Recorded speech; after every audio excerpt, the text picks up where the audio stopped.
Hello बच्चों, कैसे हैं आप सब। आज हम 3.2 एक्सरसाइज का क्वेश्चन नंबर 4 करने वाले हैं। क्वेश्चन नंबर 4 भी पिछले वीडियो में जो मैंने करवाया 3.2 का question number 2 and 3 same question है, लेकिन यहाँ पर उसने बोला है सॉल्यूशन निकालिए ग्राफिकली। बस थोड़ा सा अंतर दे दिया उसने क्वेश्चन में, थोड़ा सा क्वेश्चन को आगे बढ़ा दिया है। क्या बढ़ा दिया उसने? Which of the following of linear equation are consistent और इनकंसिस्टेंट। हमें यहाँ पे लीनियर इक्वेशन का जो पेयर लिखा हुआ है हमें बताना है कि वो कंसिस्टेंट है या फिर इनकंसिस्टेंट। क्लियर है, बात समझ में आई? और अगर कंसिस्टेंट है, if consistent obtain the solution graphically. अगर सिस्टम कंसिस्टेंट है तो हमें बताना है सॉल्यूशन ग्राफिकली। क्वेश्चन अच्छे समझ में आया? यानी पहले चेक करना है और चेक करने के बाद फिर हमें बताना है कि सॉल्यूशन, अगर सिस्टम कंसिस्टेंट है, कंसिस्टेंट दो कंडीशन में होता है। मैंने आपको पिछले वीडियो में भी बहुत अच्छे से बताया और जो उसका बेसिक वीडियो डाला है उसमें भी मैंने आपको बहुत अच्छे से बताया। वापस से फिर हम देख लेते हैं कंसिस्टेंट।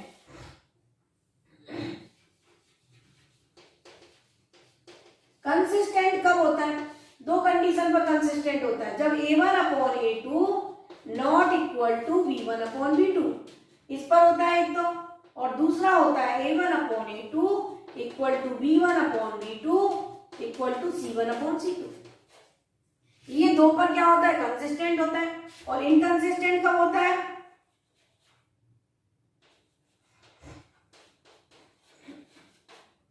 इनकंसिस्टेंट कब होता है? जब A1/A2 B1/B2 बराबर होना चाहिए और नॉट इक्वल टू C1/C2। तो ये देखिए, मैंने वापस से आपको कंडीशन बता दी। कंसिस्टेंट कब होगा सिस्टम? जब A1/A2 not equal to B1/B2। Unique solution होता है इस कंडीशन में, लाइन इंटरसेक्ट करती है। ये जो होता है लाइन कॉन्सिडेंटल होती है, लाइन कोइंसाइड करती है, और इनफाइनाइट मैनी सॉल्यूशन होता है। इनकंसिस्टेंट की जब हम बात करते हैं तो इसमें लाइन पैरेलल होती है और नो सॉल्यूशन होता है। क्लियर है? तो ये तीन कंडीशन है हमारे पास, कंसिस्टेंट की दो, एक इनकंसिस्टेंट की, टोटल मिला के तीन कंडीशन। तो यहाँ पर वो क्वेश्चन में वही बोल रहा है कि सिस्टम आर कंसिस्टेंट और इनकंसिस्टेंट, हमें बताना है।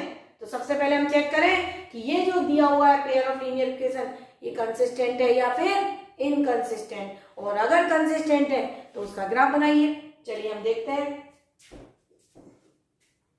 तो A1 equal to 1, A2 equal to 1, A1 B1 और C1 इक्वल टू -5।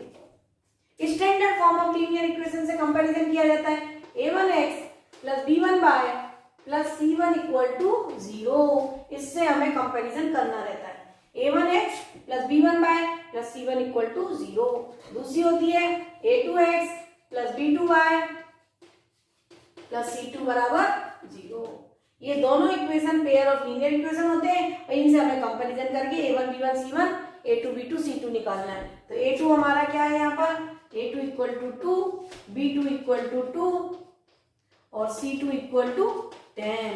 तो हम यहाँ पर निकालेंगे A1/A2 इक्वल टू कितना आया? 1/2।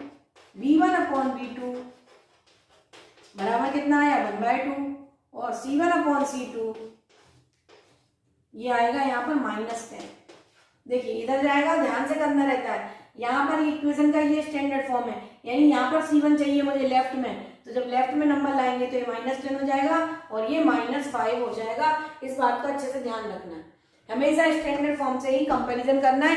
डायरेक्ट देखिए आंसर डायरेक्ट सही आ जाएगा कि हमने C1 बराबर 5 और C2 बराबर 10 लिख दिया, पर ये गलत है क्योंकि C1 हमारा लेफ्ट में होना चाहिए। ये स्टैंडर्ड फॉर्म है। आंसर सेम हो सकता है क्योंकि दोनों में प्लस आएगा तो भी यहाँ पर प्लस ही आने वाला है, ये माइनस माइनस कैंसिल होकर प्लस ही आने वाला है, यानी रेशियो हमारा सही आने वाला है। लेकिन अगर C1 C2 की वैल्यू देखें तो उधर अगर ऐसे देखें तो 5 और 10 है, जो कि गलत है। C1 और C2 की वैल्यू -5 और -10 ही सही है। तो ये आ गया हमारा -5 अपॉन -10 यानी 1/2। इसका मतलब ये होगा A1/A2 बराबर B1/B2 बराबर C1/C2 बराबर 1/2। ये कंडीशन हमारी कौन सी लग रही है? Infinite many solution. ये सेकंड वाली लग रही है। कौन सी कंडीशन लग रही है? Infinite many solution. और इसमें क्या होता है? System consistent. System is consistent. System consistent है। जब सिस्टम कंसिस्टेंट है तो उसने बोला क्या करो, उसको ग्राफिकली रिप्रेजेंट करिए। If consistent obtain the solution graphically. तो इसके इनफाइनाइट मैनी सॉल्यूशन आएंगे, जो कि हमें क्या बताना है? ग्राफिकली बताना है। तो ग्राफ बनाने के लिए हमें क्या करना है? पहले टेबल बनानी है। तो देखिए यहाँ पर इसको मिटा के यहाँ पर हम टेबल बनाएंगे। तो मैंने बताया x + y = 5, तो y = क्या हो गया हमारा? y = 5 - x। तो हमारी जो टेबल है वो टेबल बन गई x y, और यहाँ पर मैंने रखा 0 तो ये आ गया 5, यहाँ पर मैंने रखा 3 तो ये आ गया 2, और यहाँ पर मैंने रखा 5 तो ये आ गया मेरा 0। और टेबल बहुत आसान है। अब ये देखिए कंसिस्टेंट है और ये इनफाइनाइट मैनी सॉल्यूशन है। इसका मतलब लाइन कैसी होगी? कॉन्सिडेंट। लाइन कैसी होगी? कोइंसाइड करेंगी, एक के ऊपर एक आएंगी लाइन। इसका मतलब ये है कि एक ही लाइन है जो दोनों रिप्रेजेंट कर रही है। तो दो टेबल बनाने की जरूरत नहीं है हमें, क्योंकि यहाँ पर आप देखिए 2 को कॉमन निकाले। यहाँ पर 2 को अगर कॉमन निकाले तो 2 को कॉमन निकालेंगे तो x + y = 10 है, और 2 से डिवाइड करेंगे तो 5। देखिए दोनों लाइन कैसी है? सेम है। तो अलग अलग टेबल की हमें जरूरत नहीं है, एक ही टेबल बना दी। यहाँ पे हमने कंडीशन बना ली कि सिस्टम इज कंसिस्टेंट और कैसा है? कैसी लाइन है? कॉन्सिडेंट। कैसी लाइन है? कॉन्सिडेंट। लाइंस कैसी है? कॉन्सिडेंट। जब कॉन्सिडेंट है, एक के ऊपर एक आने वाली लाइन है, तो हमें दो दो टेबल बनाने की जरूरत नहीं है। क्लियर है? तो अभी ये मैंने जो टेबल बनाई है इसका हम क्या बना देते हैं? ग्राफ बना देते हैं, फटाफट बन जाएगा। बहुत इजी सिंपल क्वेश्चन दे रखे हैं इसके अंदर। क्वेश्चन बड़ा है, दो दो चीजें पूछी है, पर बहुत सिंपल है। चलिए अब हम बनाते हैं ग्राफ। अब हमें बनाना है इसका ग्राफ। तो यहाँ पर ग्राफ देखिए बहुत इजी है इसका ग्राफ। ये हमने x एक्सिस ले ली और ये हमने y एक्सिस ले ली,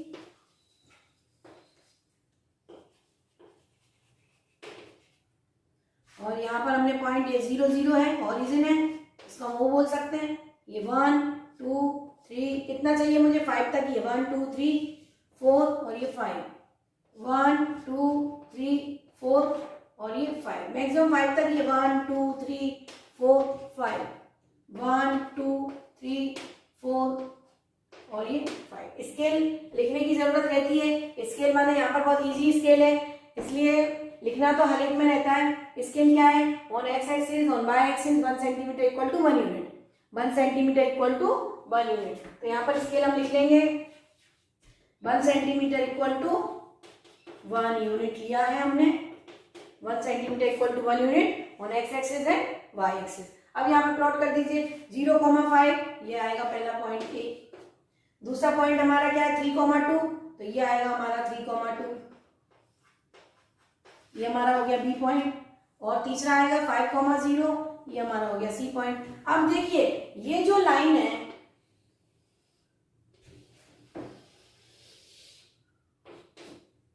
अगर मैं यहाँ पर दूसरी लाइन भी जो थी वो भी सेम की सेम थी, 2x + 2y = 10 था। हमारी दूसरी लाइन थी 2x + 2y = 10।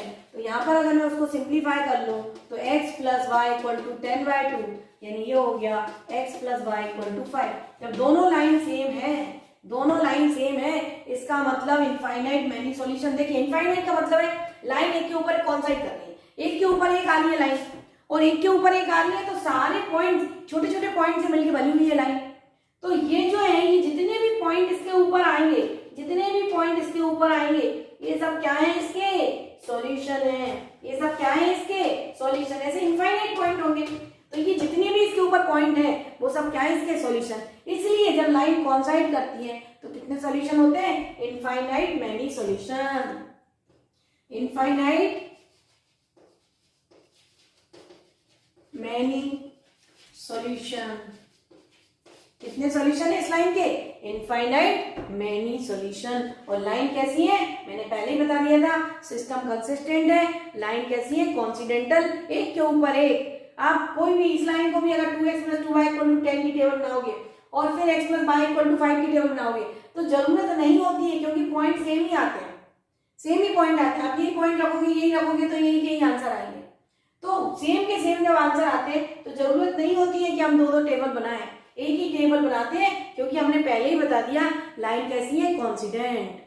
लाइन एक के ऊपर एक आने वाली है, तो सॉल्यूशन कितने होंगे? ये देखिए मैंने आपके सामने बनाया, infinite many solution, infinite many solution. जितने भी इसके ऊपर पॉइंट्स हैं ये सब क्या है? इसके सॉल्यूशन है। जितने भी इसके ऊपर पॉइंट्स हैं ये सब क्या है? इसके सॉल्यूशन। इसलिए कितने सॉल्यूशन इस लाइन के? Infinite many solution.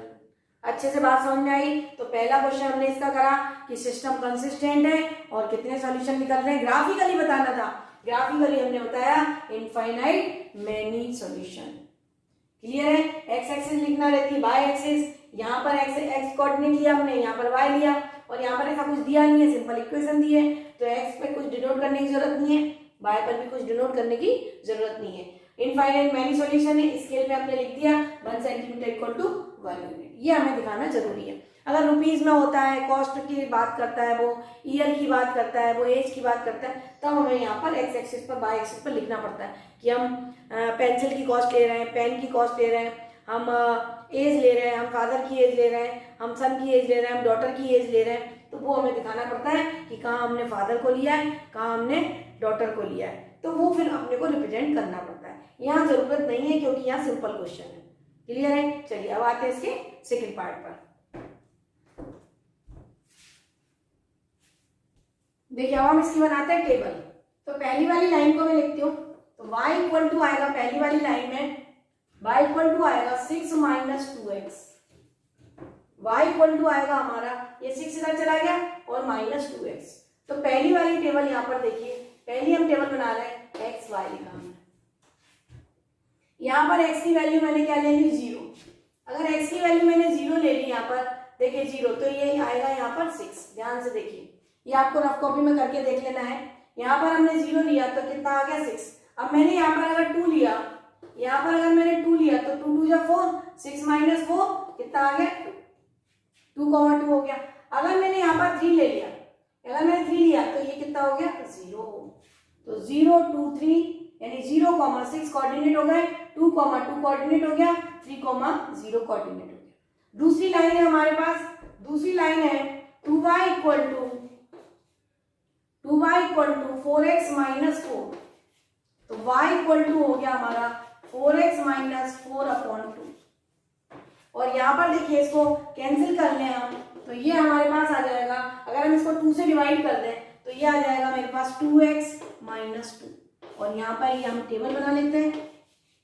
देखिए वो इजी फॉर्म में हमने कर लिया।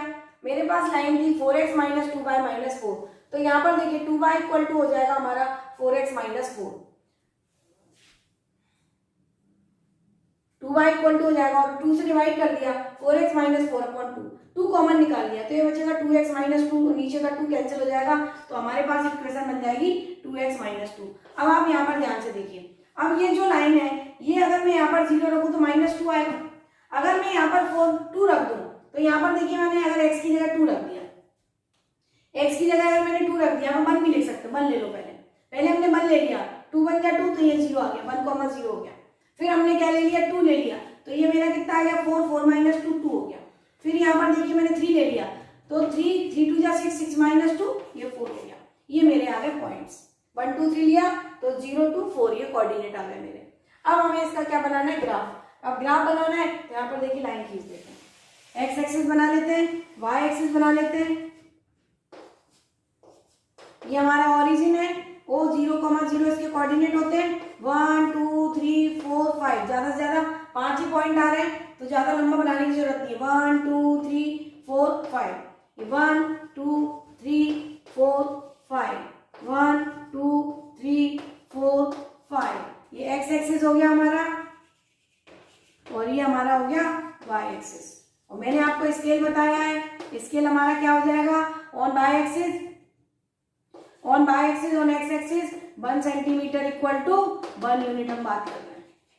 1 सेंटीमीटर इक्वल टू हम 1 यूनिट की बात कर रहे हैं। अब यहाँ पर देखिए पहली वाली लाइन में ड्रॉ करते हैं 0,6, ये 0,6 की बात करेंगे तो ये आएगा हमारा, ये 6 है और ये 0,6, ये ए पॉइंट हो गया, ये ए है, ये बी है और ये सी है, तो ये मेरा ए पॉइंट हो गया। ध्यान से देखिए आप, ये मुझे चाहिए 0,6, तो 0,6 बनाया, ये 0,6 ए पॉइंट हो गया। दूसरा पॉइंट 2,2, तो ये देखिए यहाँ पर 2,2, ये मेरा बी पॉइंट हो गया, ये मेरा क्या हो गया, बी पॉइंट। ध्यान से बनाना है। फिर हमारा 3,0, तो एक पॉइंट मेरा ये आ गया, ये मेरा सी पॉइंट हो गया। क्लियर है। अब ये लाइन को खींचना है, तो आप देखिए लाइन को खींचते वक्त ध्यान रखना है लाइन हमेशा सीधी होना चाहिए, और स्केल से रख के खींचते हैं तो लाइन को हम खींचेंगे तो ये जानी हमारी लाइन। क्लियर है। तो आप स्केल रख के खींचोगे तो ये आपकी लाइन ऐसी सीधी जाएगी। ये हमारी लाइन हो गई। इस लाइन का नाम हो गया मेरा, इस लाइन का नाम क्या है, इस लाइन का नाम है 2x + y - 6। इस लाइन का नाम, इसको मैं L1 बोल देती हूँ, तो ये मेरी लाइन क्या है, L1, तो ये मेरी लाइन का नाम हो गया L1। अगर हम इसको लाइन को L1 बोल दें, ये लाइन जो है L1 है और ये वाली जो लाइन है वो L2 है, तो L1 L2 लिख सकते हैं। इसको L1 लिख दें और इसको L2 लिख दें, तो यहाँ पर मैंने लिख दिया L1। अब देखिए दूसरे हमको पॉइंट को प्लॉट करना है 1,0, तो यहाँ पर देखिए 1,0, तो ये वाला पॉइंट आ गया 1,0। इसको मैं बोल देती P, इसको बोल देते हैं P, इसको बोल देते हैं Q और इसको बोल देते हैं R। तो ये मेरा पॉइंट हो गया P, ये मेरा पॉइंट हो गया P, और 2,2 ये पॉइंट आएगा, तो P और B बराबर क्या हो गया Q, और R 3,4। अब ये 3,4, ये 3 है और ये जाके आगे ये 4, तो ये पॉइंट यहाँ आ गया, तो ये ऐसी जाएगी लाइन, तो ये लाइन जो है ऐसी जाएगी, ये 3,4, ये पॉइंट हमारा ये हो गया PQR। तो आप ये देखिए ये लाइन हमें खींचना है, तो यहां से ये लाइन ऐसी जाएगी।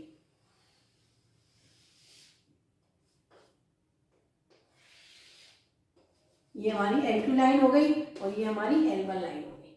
नाम देना जरूरी है, कौन सी लाइन कौन सी है हम बताना जरूरी है। और ये मैंने PQR लिख दिए, तो यहाँ पर ये पॉइंट ना लिखेंगे तो भी चलेगा, क्योंकि P कोऑर्डिनेट 1,0, Q कोऑर्डिनेट 2,2 और R coordinate 3,4, A coordinate 0,6, B coordinate 2,2 और C कोऑर्डिनेट 3,0, और उसके बाद हमने लाइन प्लॉट कर दी। अब इसका कैसा सॉल्यूशन है, यूनिक सॉल्यूशन। अब इसका यूनिक सॉल्यूशन है, तो यूनिक सॉल्यूशन है, और यूनिक सॉल्यूशन कितना है आप देखिए 2,2 पर मैच कर रहा है, तो यूनिक सॉल्यूशन कितना है 2,2। यूनिक सॉल्यूशन कितना है 2,2। ये हमारा हो गया यूनिक सॉल्यूशन। तो ये हमारा आंसर आ गया। ग्राफिकली बोला था हमने, ग्राफ पर बना दिया, हमारा सॉल्यूशन कितना आ गया 2,2। क्लियर है, समझ में आया कैसे बनाना है। तो ये हमारा आ गया 2,2 सॉल्यूशन। अब उसने बोला था कंसिस्टेंट है, तो पहले हमने बताया कंसिस्टेंट है क्योंकि A1/A2 not equal to B1/B2। Line इस केस में कैसी होती है, इंटरसेक्टिंग होती है। इंटरसेक्टिंग जब लाइन होती है तो कैसा सॉल्यूशन होता है, यूनिक सॉल्यूशन होता है। और यूनिक सॉल्यूशन क्या आया यहाँ पर 2,2, तो ये ग्राफिकली सॉल्यूशन फाइंड हो गया 2,2। क्लियर है। तो इस टाइप से हमें ग्राफ बना के पूरा सॉल्व करना है। अब हम आते हैं इसके इसी के नेक्स्ट पार्ट पर। देखिए अब हम आते हैं इसी के थर्ड पार्ट पर। थर्ड पार्ट में हमें इक्वेशन दे रखी है, हमें बताना है कंसिस्टेंट है इनकंसिस्टेंट। अगर कंसिस्टेंट है तो ऑब्टेन द सॉल्यूशन ग्राफिकली। तो सबसे पहले कंपैरिजन करेंगे। A1 की वैल्यू कितनी है यहाँ पर 2, B1 की वैल्यू कितनी है -2, C1 की वैल्यू हमारी कितनी है -2। ये हमने कंपैरिजन कर दिया। A1 बराबर 2, B1 बराबर -2 और C1 बराबर -2। A2 बराबर देखिए दूसरी इक्वेशन से कंपैरिजन करा, A2 बराबर 4, B2 बराबर -4 और C2 बराबर -5। कंपैरिजन कर दिया स्टैंडर्ड फॉर्म से। यहाँ पे वैल्यू रखी A2, B2, C2। कंपैरिजन कर दीजिए। A1/A2 equal to 2/4 equal to 1/2। B1/B2 बराबर -2/-4 बराबर 1/2। C1/C2 बराबर -2/-5 यानी 2/5। अब यहाँ पर देखिए आप A1/A2 बराबर B1/B2 है और C1/C2 उसके बराबर नहीं है, तो कौन सी कंडीशन हमारी फॉलो हो रही है, third condition. A1/A2 equal to B1/B2 not equal to C1/C2। हमारी कौन सी कंडीशन फॉलो हो रही है? A1/A2 equal to B1/B2 not equal to C1/C2। ये कैसी लाइन है? कैसी लाइन है? ये पैरेलल लाइन की कंडीशन है, नो सॉल्यूशन की कंडीशन है। पैरेलल लाइन और नो सॉल्यूशन, जब इस टाइप का फॉर्म बनता है तो लाइंस कैसी होती है? पैरेलल, जो कहीं भी मीट नहीं करती हैं। जब मीट नहीं करती हैं तो इस केस में नो सॉल्यूशन, और नो सॉल्यूशन तो सिस्टम इज इनकंसिस्टेंट। तो नो सॉल्यूशन और system is inconsistent. System is inconsistent. System कैसा होगा? इनकंसिस्टेंट। लाइंस कैसी होती हैं? Parallel. Lines are parallel. Lines कैसी होती है इस कंडीशन में? लाइन पैरेलल होती है। और कैसी होती है? इनकंसिस्टेंट होती है। और इनकंसिस्टेंट में होती है तो कैसा होता है? No solution. तो ये हमारा ये वाला क्वेश्चन नंबर 4 हो गया कंप्लीट। आपको समझ में आया होगा। पूरी एक्सरसाइज में उसने कंडीशनल क्वेश्चन और ग्राफ पूछा हुआ है, तो इसमें भी उसने क्या है? कंडीशन भी पूछ ली प्लस ग्राफ भी पूछ लिया। तो ऐसा क्वेश्चन जब भी आता है तो वो 4 मार्क्स में आता है, 3 मार्क्स में आएगा, 4 मार्क्स में आएगा। और हमें कंडीशन भी बतानी है, सब उसको समझाना है, और अगर सिस्टम कंसिस्टेंट है तो उसका ग्राफ भी बनाना है। तो अब इसके बाद हम बढ़ते हैं क्वेश्चन नंबर 5 पर। देखिए अब हम आते हैं क्वेश्चन नंबर 5 पर। बर्ड प्रॉब्लम है। यहाँ पर उसने लिखा नहीं है कि ग्राफिकली सॉल्व करो, पर पूरी एक्सरसाइज जो है ग्राफिकली है। और अभी मैंने आपको मेथड समझाया भी नहीं है कि एलिमिनेशन क्या होता है, सब्स्टिट्यूशन क्या होता है, क्रॉस मल्टीप्लिकेशन क्या होता है। तो हम इसको भी ग्राफिकली ही सॉल्व कर लेंगे। बाकी हम किसी भी मेथड से कर सकते हैं। इस क्वेश्चन में उसने ऐसा कुछ नहीं लिखा है। उसने लिखा है half the perimeter of a rectangle garden whose length is 4 more than its width is 36 metre. Find the dimension of the garden. तो इस क्वेश्चन में कहीं पर भी नहीं लिखा है कि आप किस मेथड से करें। तो आपको जो मेथड आता है आप उस मेथड से कर सकते हैं। लिखा नहीं है, हम किसी भी मेथड से कर सकते हैं। एलिमिनेशन से करें, सब्स्टिट्यूशन से करें, क्रॉस मल्टीप्लिकेशन से करें, या फिर ग्राफिकली करें, कोई फर्क नहीं पड़ता है। तो अभी हमने सीखा नहीं है, नए मेथड हमने सीखे नहीं है, तो हम क्या करते हैं? इसको भी ग्राफिकली। तो सबसे पहले वर्ड प्रॉब्लम है, सबसे पहले हमें क्या बनाना है? इक्वेशन। अब इसको पढ़िए। Half the perimeter of a rectangle is 36 metre. एक रेक्टेंगल है, एक रेक्टेंगुलर गार्डन है। देखिए भाई, एक रेक्टेंगुलर गार्डन है, ये रेक्टेंगल बना हुआ है, ये रेक्टेंगुलर गार्डन है। ये अगर x है, इसकी विड्थ x है, और ये अपन क्या लेते हैं? Length is y। विड्थ क्या ले ली मैंने? लेट। विड्थ भी x और लेंथ कितनी ले ली हमने? y ले ली। अब उसने बोला है हाफ द पेरीमीटर। इसकी जो पेरीमीटर होती है, पेरीमीटर जो होता है पूरी बाउंड्री को जोड़ दो, उसको हम बोलते हैं पेरीमीटर ऑफ ए रेक्टेंगल। तो पेरीमीटर की बात कर रहा है वो, तो पेरीमीटर होगा twice X plus twice Y. Perimeter क्या होगा? Twice X plus twice Y. भाई इसको जोड़ेंगे तो वाई, ए एक्स फिर वही वाई फिर ये एक्स, तो सबको जोड़ेंगे तो 2x प्लस 2y होगा पेरीमीटर। अब उसने यह क्वेश्चन में बोल रहा है हाफ द पेरीमीटर, तो हाफ द पेरीमीटर, ध्यान से देखिए, half the perimeter is 36 metre. Perimeter का हाफ काय के बराबर है? 36 मीटर। तो आप यहाँ पर देखिए, ये 2 दोनों में कॉमन आएगा, 2 से 2 कैंसिल हो जाएगा, x प्लस वाई बराबर 36। ये इक्वेशन नंबर 1 हो गई। ध्यान से देखिए, half the perimeter is 36। Half the perimeter, perimeter क्या होती है रेक्टेंगल की? Twice L plus twice B. Twice L length plus width का डबल होता है पेरीमीटर। तो ये मैंने आपके सामने पेरीमीटर लिखी है, ये मैंने डायमेंशंस बताए हैं कि अगर ये y है ये x है तो पेरीमीटर क्या होगी? 2x plus 2y। तो उसने बोला हाफ द पेरीमीटर, तो half of 2x plus 2y बराबर 36। 2 कॉमन निकाल लिया, x प्लस y बराबर 36। अब आगे बढ़ते हैं। Of A rectangular garden whose length, length की बात कर रहा हूं, whose length, ये लेंथ है, लेंथ की बात कर रहा है, लेंथ कितनी है? y। whose length, लेंथ को मैंने यहाँ पर क्या बोला हुआ है? y। whose length is 4 more than its width, 4 more than its width। रहा है उसकी जो लेंथ है बिट्स से 4 ज्यादा है, तो दूसरी इक्वेशन हमारी बन गई x माइनस वाई प्लस 4 बराबर 0। ये हो गई हमारी इक्वेशन नंबर। ये दूसरी इक्वेशन मैंने आपके सामने लिखी कि y इक्वल टू क्या है 4 प्लस एक्स। अब ये दो इक्वेशन आ गई है, मुझे इसको सॉल्व करना है। तो इसको देखिए हमने कोई मेथड पढ़ा नहीं है, कहीं कुछ लिखा नहीं है, हम किसी भी मेथड से सॉल्व कर सकते हैं। और ये पूरी एक्सरसाइज ग्राफिकल के ऊपर दी है, तो हम इसको भी ग्राफिकली सॉल्व कर लेते हैं। तो पहले मैं इसकी टेबल बना देती हूँ। यहाँ पर देखिए इसकी टेबल बना लेते हैं पहले। ये x है और ये y है। अब यहाँ पर देखिए x इक्वल टू अगर मैंने 0 लिया तो ये 4 आ गया, x इक्वल टू 2 लिया तो ये 6 आ गया, x इक्वल टू 4 लिया तो ये 6, x इक्वल टू 4 लिया तो ये 8 आ गया। यहाँ पर 2 रखा तो 4 प्लस 2 6 हो गया, यहाँ पर 4 रखा तो ये 4 प्लस 4 8 हो गया। तो पहली टेबल हमारी कंप्लीट हो गई। अब दूसरी टेबल बनानी है, तो दूसरी टेबल बनानी है तो y इक्वल टू हो गया 36 माइनस एक्स। तो यहाँ पर ये दूसरी टेबल बनानी है, ये x है और ये y है। अब यहाँ पर देखिए, यहाँ पर अगर आपको यहाँ पर आप कौन सा नंबर लें, x इक्वल टू अगर 6 लें तो 30 आएगा। अगर मैं यहाँ पर x इक्वल टू यहाँ पर 10 0 ले लेती हूँ, 0 लेंगे तो ये कितना आएगा 36 आएगा। अगर x इक्वल टू 0 लिया तो ये 36 आएगा। अब यहाँ पर देखिए, अगर x इक्वल टू हमने क्या लिया 10 लिया, x इक्वल टू 10 लिया तो ये 26 आएगा। और x इक्वल टू अगर मैंने 20 लिया तो ये कितना आएगा, ये 16 आ जाएगा।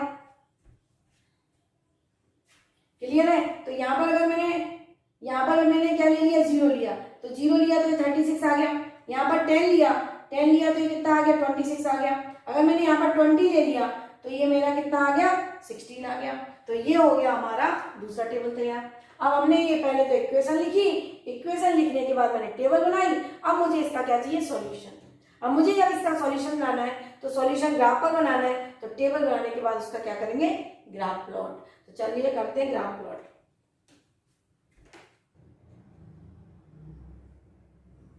देखिए अब हम ग्राफ प्लॉट करते हैं। सबसे पहले हम बनाते हैं 0,4। तो यहाँ पर देखिए 0,4 ये आएगा पॉइंट, ये पॉइंट हो गया 0,4, ये A हो गया, ये B हो गया और ये C हो गया। क्या हो गया? और ऐसे ही आगे थोड़ा बात करने पॉज कर देती। नहीं पॉज के मेरे को अरे प्लस करना पड़ता है ना उसमें।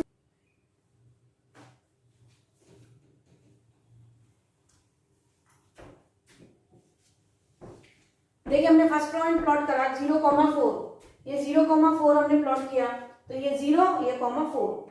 अब हमें दूसरा पॉइंट है 2,6, तो ये 2 है हमारा और ये हमारा है 6, तो ये पॉइंट आ गया मेरा 2,6। ये मेरा पॉइंट आ गया 2,6। ये B पॉइंट आ गया, ये हमारा हो गया B पॉइंट। C पॉइंट है हमारा 4,8, ये हमारा 4 और ये हमारा 8, तो ये जो है ये आ गया हमारा पॉइंट, ये C पॉइंट हो गया। अब ये देखिए, ये जब लाइन खींचेंगे तो ऐसी लंबी जाएगी। देखिए यहां से अगर ये लाइन खींचे हम तो ये लाइन ऐसी जाने वाली है।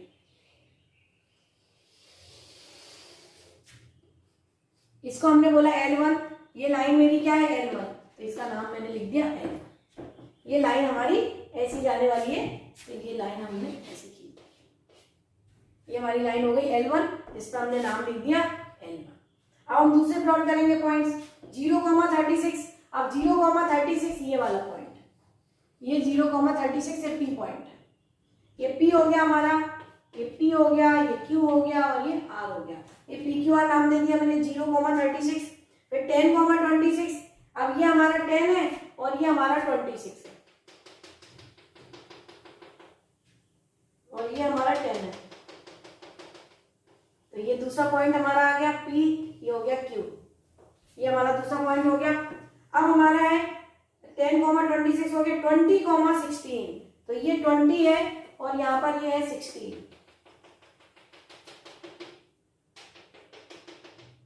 ये हमारा है 16, ये 20,16। अब यहाँ पर अगर हम x पर 36 लेंगे तो y पर 0 आएगा। देखिए यहाँ पर अगर मैं एक पॉइंट और बढ़ा दूं, यहाँ पर अगर मैं x इक्वल टू 36 ले लूं तो y पर मेरा कितना आएगा 0। यानी ये जो लाइन है ये और आगे मैं बढ़ा दूं, अगर इसको और आगे बढ़ा दूं तो जहां पर ये 36 पॉइंट आएगा वहां पर ये लाइन इंटरसेक्ट करेगी, ऐसे करके जाएगी। कहाँ पर करेगी लाइन इंटरसेक्ट एक्स एक्सिस को? एक्स एक्सिस को कहाँ करेगी? 36,0 पर। तो मैंने इसको बढ़ाया नहीं है, पर आप समझ लीजिए कि ये लाइन कैसी जाएगी जो कि मैं आपको बनाने वाली हूँ। तो ये जो पॉइंट है, ये पॉइंट हमारा यहाँ आ रहा है, ये 26 है। थोड़ा सा अगर आगे पीछे, क्योंकि ये देखिए मेरा ग्राफ नहीं है, और अगर लाइन के ऊपर पॉइंट थोड़ा आगे पीछे होता है तो उसको हम एडजस्ट कर सकते हैं। ग्राफ पर ओरिजिनली बिल्कुल सही आता है। बहुत बार क्या होता है कि ये जो हम पॉइंट्स लगाते हैं तो ये पॉइंट्स मेरे छोटे बड़े हो सकते हैं, माइन्यूट सा डिफरेंस हो सकता है, क्योंकि हम बिना स्केल के लगा रहे हैं। जब आप ग्राफ कॉपी पर बनाते हैं, स्केल से बनाते हैं, तो जो सॉल्यूशन होता है वो बिल्कुल परफेक्ट आता है। तो यहाँ पर देखिए हम लाइन को मिलाएंगे, जब लाइन को मिलाएंगे तो ये ऐसी जाएगी।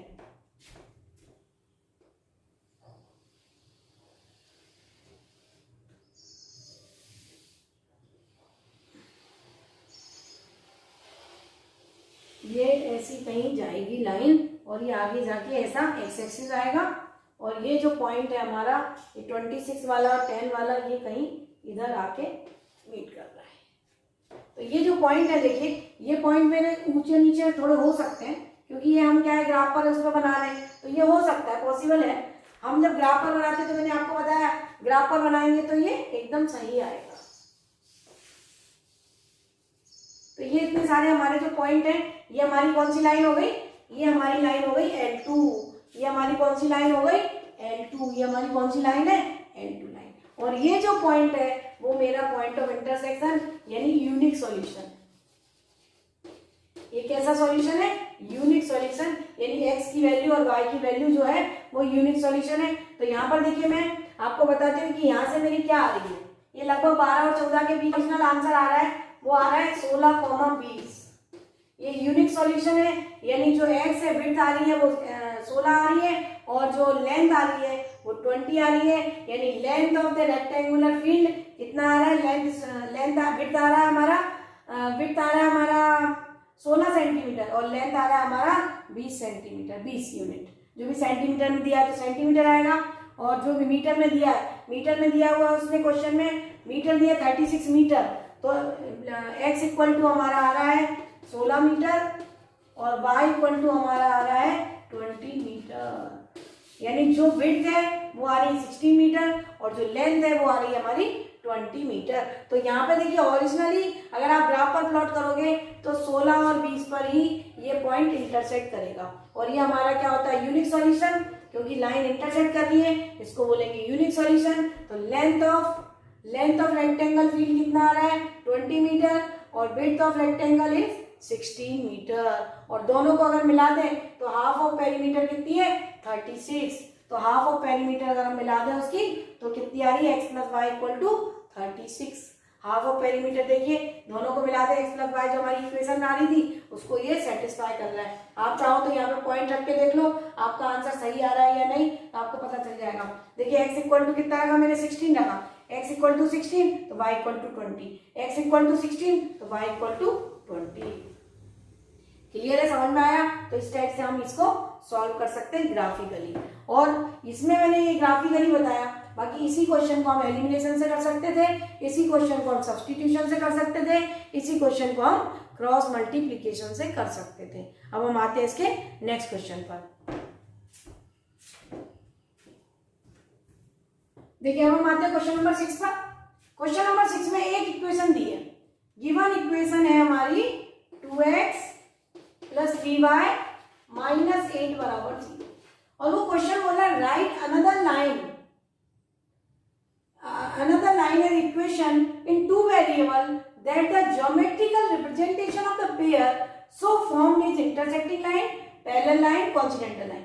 एक लाइन दी है, एक लाइन ऐसी लिखो जिससे क्या शो हो कि वो लाइन इंटरसेक्टिंग है, इससे क्या शो हो कि लाइन पैरेलल है, उससे क्या शो हो कि कॉन्सिडेंटल है। यानी एक लाइन लिखी है, उसको देख के दूसरी लाइन लिखिए। तो हमारे पास कंडीशन है, कैसे लिखे भाई? हमारे पास कंडीशन है a1 अपॉन a2, 3 कंडीशन होती है हमारे पास। पहली condition a1 upon a2 not equal to b1 upon b2। तो कैसी लाइन होती है? Intersecting line. तो कैसी लाइन होती है? Intersecting line. दूसरी कंडीशन पैरेलल की है, तो हमारी कैसी होती है? a1 upon a2 equal to b1 upon b2 not equal to c1 upon c। ये दोनों बराबर होना चाहिए पर C1 C2 बराबर नहीं होने चाहिए। तीसरी कॉन्सिडेंट लाइन, तीसरी कॉन्सिडेंट लाइन के लिए A1/A2 बराबर B1/B2 बराबर C1/C2। तो देखिए इस पर बेस हम पहले भी क्वेश्चन करके आए और वहां हमारे पास दो इक्वेशन रहती थी और हमें बताना रहता था कि कौन सी कंडीशन फॉलो हो रही है। यहाँ हमारे पास कंडीशन है, पहले से कंडीशन है और एक इक्वेशन है, उसको देख के दूसरी इक्वेशन हमें लिखनी है। तो देखिए ये वाली, इसमें क्या होता है कि लाइन बिल्कुल सेम होती है, A1 A2 B1 B2 C1 C2 की वैल्यू बिल्कुल सेम होनी चाहिए। तो इसका मतलब ये है कि अगर मैं इस लाइन को 2 से मल्टीप्लाई कर दूं तो देखिए मेरी नई लाइन बन जाएगी और लाइन कैसी होगी, कॉन्सिडेंटल। तो यानी ये मेरी नई लाइन बन गई 4x + 6y - 16 बराबर 0। गिवन लाइन 2x + 3y - 8 है। अगर दूसरी लाइन हम 4x + 6y - 16 लेते तो लाइन हमारी कैसी हो जाएगी, कॉन्सिडेंट। लाइन हमारी कैसी हो जाएगी, कॉन्सिडेंट, एकदम एक जैसी है। पहले भी हम इसके बारे में कर चुके हैं कि लाइन कॉन्सिडेंटल है तो यानी सब कुछ कैसा होता है, सेम होता है, यानी उसका कुछ मल्टीपल लिखा होता है। दूसरी इक्वेशन में उसका सब कुछ मल्टीपल लिखा होता है तो वो लाइन सब सेम होती है। तो यहाँ पर मैंने क्या करा, इस लाइन में कोई भी नंबर, मैंने 2 से करा, 3 से कर लो, 4 से कर लो, 10 से कर लो, 11 से कर लो, कोई भी नंबर से मल्टीप्लाई करें तो लाइन तो नहीं दिखेगी पर एक्चुअल में देखें तो 4 अगर हम 2 कॉमन ले लें तो वापस से मेरी वही लाइन बन जाएगी। आप देखिए कोई भी नंबर से मल्टीप्लाई करेंगे, हर नंबर में मल्टीप्लाई होगा, कॉमन निकालेंगे, वापस से 0 में चला जाएगा तो वो लाइन सेम लाइन बन जाएगी। यानी अगर हमें कॉन्सिडेंटल लाइन बनानी है, कॉन्सिडेंट लाइन बनानी है तो हम क्या करें, इस लाइन में किसी नए वेरिएबल, किसी नए नंबर से कांस्टेंट नंबर से मल्टीप्लाई कर दें। जैसे मैंने यहाँ से 2 से करा तो ये मेरी लाइन हो गई, कौन सी लाइन हो गई, कॉन्सिडेंट लाइन का एग्जाम्पल हो गया। अब यहाँ पर देखिए A1 A2 और B1 B2 बराबर चाहिए, यानी मुझे 2x + 3y तो बराबर चाहिए, इसमें कोई चेंज नहीं करना है, बिल्कुल बराबर चाहिए। तो यहाँ पर जब ये बराबर है तो इस लाइन को हम लिख सकते हैं 2x + 3y - 12 बराबर 0। देखिए अब यहाँ पर 8 है, -8 है, यहाँ पर मैंने -12 लिख दिया तो C1 C2 अलग हो गए, C1 C2 अलग हो गए। लेकिन A1/A2 B1/B2 तो दोनों बराबर है। अगर यहाँ पर भी 2 है तो यहाँ पर भी 2 है, यहाँ पर भी 3 है, यहाँ पर भी 3 है। चाहे तो हम यहाँ पर 2 का मल्टीपल करके लिख सकते थे तो 1/3 आ जाता। यहाँ पर जैसे मैंने बोला 1 बना रहा है क्योंकि दोनों कट जाएंगे, A1/A2 बना हो जाएगा। अगर मैं यहाँ पे चाहूँ तो मैं यहाँ पर 2 का मल्टीपल करके लिख दूँ। सपोज मैंने लिख दिया कि 4x + 6y और -12 तो भी सही है, क्योंकि अगर हम डिवाइड करेंगे तो दोनों में कैसा नंबर आएगा, सेम। यानी हम ऐसा लिखें तो भी हमारा सही हो जाएगा। 4x 2 से मल्टीप्लाई करा, 6y और -12 2 जा 24, ऐसा लिखा तो भी हमारा सही आएगा आंसर। देखिए ये वाली लाइन और ये वाली लाइन में कंडीशन अगर हम मैच करें तो A1/A2 B1/B2 बराबर होगा। देखिए 2/4 1/2, 3/6 1/2, 2/4 1/2, 3/6 1/2 और यहाँ पर आएगा -8/-24। क्लियर है। तो ये जो नंबर है मतलब ये दोनों A1/A2 तो बराबर है लेकिन C1/C2 बराबर नहीं है। क्लियर है। तो ये वाला एग्जाम्पल भी सही है इसके लिए और ये वाला एग्जाम्पल भी सही है। कांस्टेंट में जरूरी नहीं है ये नंबर लिया, कांस्टेंट में हम कुछ भी ले सकते हैं, -9 ले लिया, -7 ले लिया, -36 ले लिया, -18 ले लिया, -23 ले लिया। कोई भी नंबर जो C1 पर लिखा है बस C1 से डिफरेंट लेना है, हमें वो नंबर लेना है C1 C2 में जो यहाँ से डिफरेंट हो। यहाँ -8 लिखा है, हम -5 लिख सकते थे, -1 लिख सकते थे, -7 लिख सकते थे, +7 लिख सकते थे, +8 नहीं लिखना है, सेम का सेम नंबर नहीं लिखना है, हमें नंबर डिफरेंट लिखना है जिससे वो दिखाई दे कि नंबर अलग है। क्लियर है। तो ये दोनों ही एग्जाम्पल सही है। इसमें भी हम और बढ़ा के लिख सकते हैं, कोई भी नए नंबर से मल्टीप्लाई करो वो भी आंसर सही है। तो ये वाली जो इक्वेशन है, ये जो आंसर है वो भी सही है। अगर मैं और 3 से मल्टीप्लाई कर दूं तो वो भी आंसर सही हो जाएगा। क्लियर है, समझ में आया। अब यहाँ पर देखिए ये मुझे सब डिफरेंट चाहिए, इसका मतलब ये है कि मैं अगर यहाँ पर ऐसा लिख दूं 3x + 2y - 7 बराबर 0 तो देखिए सब कुछ डिफरेंट हो गया। यहाँ A1 की वैल्यू 2 है, यहाँ A1 A2 की वैल्यू 3 है, यहाँ B1 की वैल्यू 3 है, यहाँ B2 की वैल्यू 2 है, यहाँ C1 की वैल्यू -8 है, यहाँ C2 की वैल्यू -7 है। सब कुछ डिफरेंट हो गया, यानी सब कुछ डिफरेंट लिख दीजिए, तो ये फर्स्ट कोइंसिडेंट इंटरसेक्टिंग लाइन का एग्जाम्पल बन जाता है। समझ में आया कि कैसे बनाना है हमें? यहाँ ये कंडीशन से हमें देख के बनाना है। यहाँ कंडीशन में A1 और A2 की वैल्यू B1 B2 के बराबर नहीं होना चाहिए, तो आप देखिए ये 2/3 बनेगा तो ये 3/2 बनेगा। कोई भी नंबर ले सकते हैं, एक तो मैंने एग्जाम्पल यही लिख दिया। हम चाहे तो यहाँ पर ऐसा भी लिख सकते हैं 5x और यहाँ पे हम लिख सकते हैं 7y और यहाँ पे हम लिख सकते हैं +19 बराबर, तो भी आप देखिए ये 2/5 है, ये 3/7 है, ये -8/19 है, तो भी डिफरेंट है, तो ये भी सही है और ये भी सही है, दोनों एग्जाम्पल सही है। हमें तो A1/A2 not equal to B1/B2 चाहिए, तो आप देखिए सब कुछ डिफरेंट चल रहा है। और यहाँ पर मुझे 2 बराबर चाहिए थे, तीसरा बराबर नहीं चाहिए था, तो 2 बराबर लिख दिए और तीसरा बराबर नहीं लिखा। तो इसकी जगह हम कुछ भी नंबर लिख सकते हैं, कोई भी नंबर आप डिफरेंट कर सकते हो, बस इसके बराबर नहीं आना चाहिए। ये हमारा C1 C2 डिफरेंट होना चाहिए। तो आप यहाँ पर देखें, अगर ये 1/2 है, ये 1/2 है, तो ये 8/14, तो ये 8 2 8 24 1/3 आ रहा है, जो कि बराबर नहीं है 1/2 के, तो सही है हमारा। तो ये लिख सकते हैं, इसमें बराबर चाहिए, सब कुछ बराबर चाहिए, तो इसी इक्वेशन को किसी भी कांस्टेंट नंबर से मल्टीप्लाई कर दीजिए, तो हमारा नया फॉर्म बन जाता है। तो ये बहुत अच्छा क्वेश्चन है। उसने कंडीशन दी थी और हमसे एक नई इक्वेशन लिखवा रहा था, और एक इक्वेशन नहीं भी दी होती तो भी हम लिख के अपने मन से भी दोनों इक्वेशन लिख सकते हैं। कैसे लिखना है? एक इक्वेशन लिख ली, उसके हिसाब से दूसरी इक्वेशन लिख दीजिए, तो हमारी ये तीनों कंडीशन फुलफिल हो जाती है। अच्छे से समझ में आया होगा। कंडीशन देख के आंसर को बनाना है। तो ये तीनों के मैंने आंसर बना दिए, 2-2 लिख दिया मैंने, ये भी सही है, ये भी सही है, ये भी सही है। क्लियर है? समझ में आया? तो ये हमारा ये हो गया क्वेश्चन नंबर 6। अब हम आते हैं क्वेश्चन नंबर 7 पर।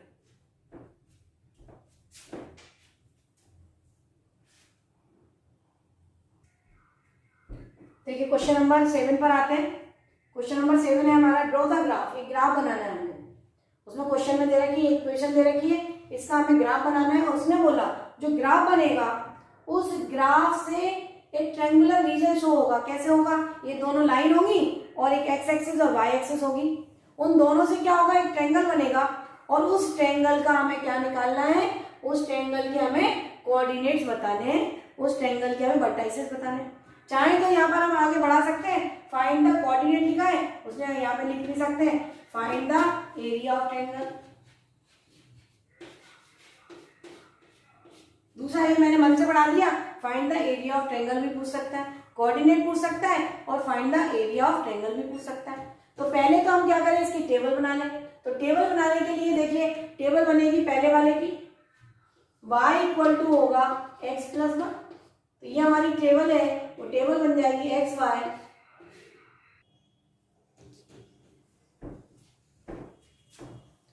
अब देखिए हम इसका ग्राफ बनाते हैं। ये टेबल मैंने बनाई आपके लिए। ये y इक्वल टू x + 1, तो x इक्वल टू 0 लिया, 0,01 हो गया। x इक्वल टू 2 लिया तो y इक्वल टू 3 हो गया। x इक्वल टू -1 लिया तो y इक्वल टू 0 हो गया। अब यहाँ पर देखिए x इक्वल टू 0 लिया तो y इक्वल टू 12 आया, 2 से डिवाइड करा 6 आ गया। x इक्वल टू 2 लिया तो 3 2 6, 12 - 6 6, 6 को 2 से डिवाइड करा 3। और यहाँ पर अगर 4 लिया, 4 3 12, 12 लिया तो यहाँ पर क्या आ गया 0। तो ये मेरी टेबल कंप्लीट हो गई। अब उसने बोला है कि इसका ग्राफ बनाना है, तो 0,1, तो 0,1 यानी ये वाला पॉइंट आ गया। ये 0,1 इसको हम बोलते हैं ए। ये A है, ये B है और ये C है। ये मेरा हो गया A पॉइंट। यहाँ पर देखिए ये A पॉइंट लिख दिया मैंने। दूसरा मेरा आ रहा है 2,3, तो ये 3 है, ये 2,3 ये वाला पॉइंट हो गया। इसको हम बोल सकते हैं B पॉइंट। ये B पॉइंट हो गया 2,3। -1,0, -1 पर ये 0 है, तो ये वाला पॉइंट मेरा -1,0, ये मेरा C पॉइंट है। तो ये मेरी लाइन खिंच गई, ये मेरी लाइन खिंच गई। देखिए ऐसे खिंचेगी,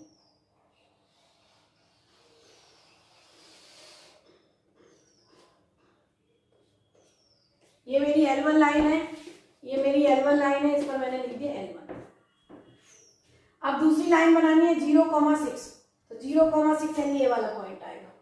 ये मेरा P हो गया। अगर मैं इसको बोलूँ P, इसको बोलूँ Q और इसको बोलूँ R, तो ये PQR पॉइंट हो गए। 0,6, 2,3 ये पॉइंट रहेगा, यानी Q वाला पॉइंट और ये B वाला पॉइंट एक सेम है, तो 2,3 4,0 ये पॉइंट आएगा 4,0, ये 4,0 हो गया, ये हमारा हो गया R पॉइंट।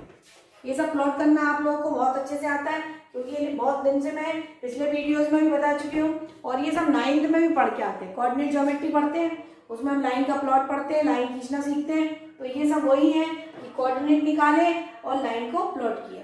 कोऑर्डिनेट निकाले, ये नंबर ऑफ सॉल्यूशन होते हैं, किसी भी लाइन के नंबर ऑफ सॉल्यूशन होते हैं। इंटरसेक्ट करता है वो यूनिक सॉल्यूशन होता है, लेकिन एक लाइन पर जितने भी पॉइंट आते हैं वो एक लाइन के सॉल्यूशन होते हैं, लेकिन दोनों लाइन के मिला के कितने सॉल्यूशन होंगे वो डिपेंड करता है उसकी कंडीशन पर। अगर एक लाइन पर इंटरसेक्ट करती है तो यूनिक सॉल्यूशन, अगर कॉन्साइड करती है तो इनफाइनाइट मैनी सॉल्यूशन, और अगर पैरेलल होती है तो नो सॉल्यूशन। ये हम शुरू से कंडीशन की बात करते हुए आ रहे हैं। अब इसको ये देखिए, लाइन मैंने ड्रॉ कर दी यहाँ पर, ये मेरी दूसरी लाइन खींच दी मैंने, और ये जो पॉइंट है ये कितना हमारा 2,3, ये देखिए यहाँ पर बना हुआ है कि 2,3 पॉइंट है, ये मेरी L2 लाइन है, और ये मेरा जो पॉइंट है वो कितना है 4,0 है, और ये जो पॉइंट है मेरा कितना है -1,0। तो उसने देखिए यहाँ पर जो क्वेश्चन है हमारा, उसने बोला है ड्रॉ द ग्राफ। तो पहले तो हमने ग्राफ प्लॉट कर दिया। ग्राफ प्लॉट करने के लिए क्या करा, लाइन ली, लाइन को y के फॉर्म में लिखा, और पॉइंट्स उसमें x की वैल्यू रखी, y की वैल्यू निकाली, और पॉइंट्स आ गए हमारे पास, कोऑर्डिनेट आ गए, उनको हमने ग्राफ पर प्लॉट कर दिया। ये तो हमारा ड्रॉ द ग्राफ हो गया। आगे बोल रहा है find the coordinate of triangles form with the lines and x axis. देखिए अब एक ट्रायंगल फॉर्म हो रहा है, ये दोनों लाइन है हमारी और ये हमारी x एक्सिस है, इसके साथ हमारा ट्रायंगल फॉर्म हो रहा है। उसने बोला दोनों लाइन, एक लाइन ये है, एक लाइन ये है L2, और x एक्सिस के साथ एक ट्रायंगल फॉर्म हो रहा है। उसने बोला हो रहा है, बिल्कुल हो रहा है। इसको हम शेड कर देते हैं तो आपको ये समझ में आएगा। इसको मैं शेड कर देती हूँ, तो इसको हमने शेड कर दिया, ये हमारा ट्रायंगल फॉर्म हो रहा है। देखिए ये मैंने जो शेड कर दिया उससे आपको दिख रहा है कि हमारा ये ट्रायंगल फॉर्म हो रहा है। ये ट्रायंगल मेरा क्या है, ये अगर मेरा पॉइंट था P पॉइंट था, जो भी पॉइंट है ये मेरा -1,0, ये C पॉइंट है, ये मेरा C पॉइंट है, तो C B R, ये जो 3 पॉइंट से मेरा ट्रायंगल बन रहा है। उसने बोला है कि find the coordinate of triangles form with the lines and x axis. x axis के साथ और लाइन के साथ जो ट्रायंगल फॉर्म हो रहा है उनके वर्टाइसेस के कोऑर्डिनेट लिखिए। तो देखिए वर्टाइसेस के कोऑर्डिनेट कितने हो गए मेरा 2,3, दूसरा हो गया -1,0, और तीसरा हो गया 4,0। ये मेरे वर्टाइसेस हो गए तीनों। ये मेरा B वर्टाइसेस हो गया, ये मेरा C वर्टाइसेस हो गया, और ये मेरा R वर्टाइसेस हो गया। उसने तीनों वर्टाइसेस के कोऑर्डिनेट पूछे थे जो हमने लिख दिए। यहाँ पे उसने बोला find the coordinate of vertices of triangles of form with the lines and x axis. अगर वो y एक्सिस के साथ बोलता तो हमारा ये आता, ये किया आता, ये किया आता और ये किया।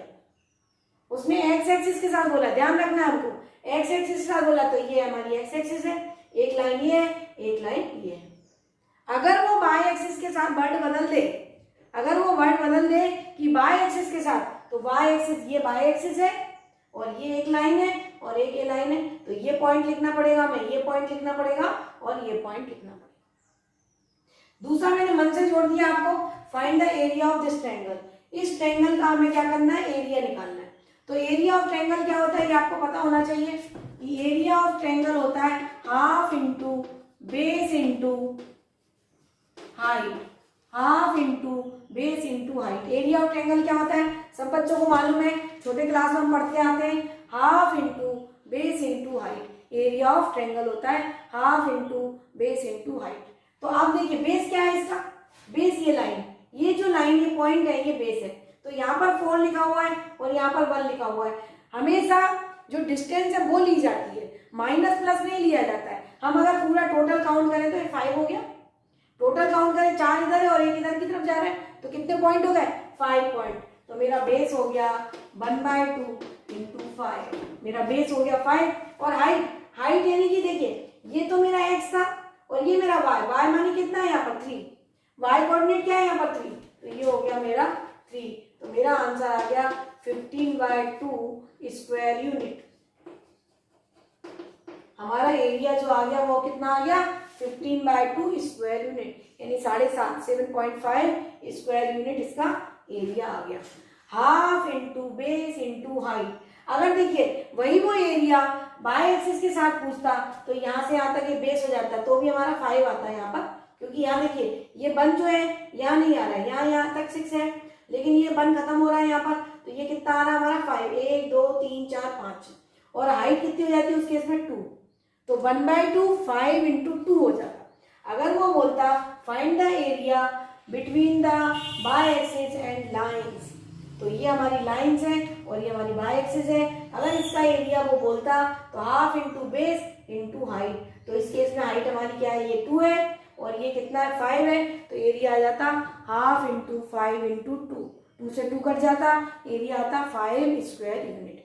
तो देखिए एक ही क्वेश्चन में मैंने आपको एक्स एक्सिस के साथ एरिया, वाई एक्सिस के साथ एरिया, कोऑर्डिनेट ऑफ ट्रायंगल, ये सारी चीजें बता दी, तो वो किसी भी तरीके से पूछ सकता है, ऐसा जरूरी नहीं है जो इस क्वेश्चन में उसने पूछा है, वो 2 तरीके से कोऑर्डिनेट पूछ सकता है, वाई एक्सिस के साथ ट्रायंगल फॉर्म हो रहा है वो पूछ सकता है, एक्स एक्सिस के साथ ट्रायंगल फॉर्म हो रहा है वो पूछ सकता है, वो कुछ भी पूछ सकता है, तो ये हमें याद रखना है कि वो क्या पूछ रहा है, ध्यान से क्वेश्चन पढ़ना है और फिर उसके बाद सॉल्व करना है। तो आज हमने ये एक्सरसाइज कंप्लीट कर ली, अब उसके बाद हम आएंगे सब्स्टिट्यूशन मेथड पर। तो नेक्स्ट लेक्चर मेरा जाएगा, नेक्स्ट लेक्चर में 3.3 एक्सरसाइज आएगी और आएगा सब्स्टिट्यूशन मेथड, और उसके हम क्वेश्चन करेंगे। तो मेरे साथ बने रहिए, पढ़ते रहिए। थैंक यू बच्चों, और सब्सक्राइब करिए, शेयर करिए, लाइक करिए, कमेंट्स भेजिए, जिससे मुझे आपका पता चलता रहे कि आप लोग मेरे साथ साथ जुड़े हुए हैं। Thank you.